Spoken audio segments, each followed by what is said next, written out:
अस्सलामुअलैकुम। Kitchen tips. सब्जियां पकाते वक्त जब तेल गरम करें तो इसमें एक चुटकी हल्दी डालने के बाद सब्जियां शामिल करें। सब्जियों का कुदरती रंग बरकरार रहेगा।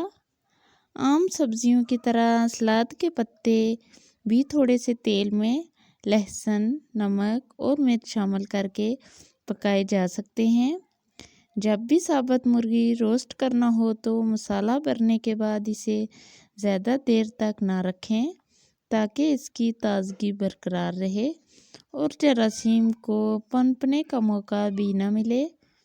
मुर्गी के अंदर सिर्फ 3/4 हिस्से में मसाला भरें क्योंकि मसाला पकने से फूलता है। अगर इसे पूरा भर देंगे तो वो बाहर निकल आएगा। मुर्गी के अंदर मसाला भरने के बाद इसका सीना सुई धागे से सीकर बंद कर दें। फिर मुर्गी की टांगों को मजबूती से मुर्गी के साथ और इसकी विंग्स को पीछे की तरफ मोड़कर बांध दें। मुर्गी रोस्ट के लिए तैयार है।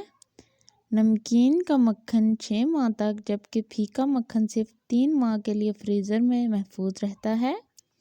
चुकंदर की रंगत और जायका बरकरार रखने के लिए इसे सिर्फ 15 मिनट तक भाप में रखें। भाप में पकाएं।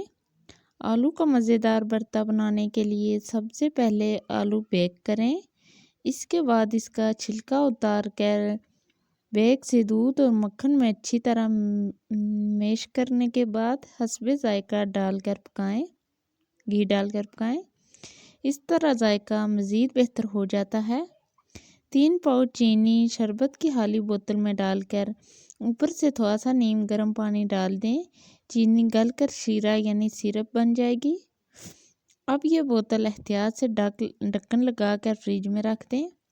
मेहमानों की अचानक आमद पर आप इसी सिरप से शरबत, स्क्वैश या कुछ भी तैयार कर सकती हैं। अगर ये शीरा आप ज़्यादा दिनों तक महफूज रखना चाहती हैं तो इसमें थोड़ा सा नींबू का रस या टाटरी भी मिला दें। याद रहे कि एक बोतल के लिए चुटकी भर टाटरी काफ़ी होगी। बड़े केक को फ्रीज़ करने से पहले इसके स्लाइस बनाकर हर स्लाइस के दरमियान नॉन स्टिक पेपर रख दें। इसके बाद केक को आपस में जोड़ दें और फ्रीज़र में रख दें। इस तरह आप पूरे केक की बजाय ज़रूरत के मुताबिक स्लाइसेस निकाल कर सर्व कर सकती हैं। शहद या किसी भी तरह का जमा हुआ सिरप बोतल से निकालते वक्त अगर स्टील का चम्मच गर्म पानी में डिप करके इस्तेमाल करें तो शहद या सिरप चम्मच के साथ नहीं चिपकेगा। अगर वीडियो अच्छी लगे तो वीडियो को लाइक, कमेंट और चैनल को सब्सक्राइब लाजमी कर दें।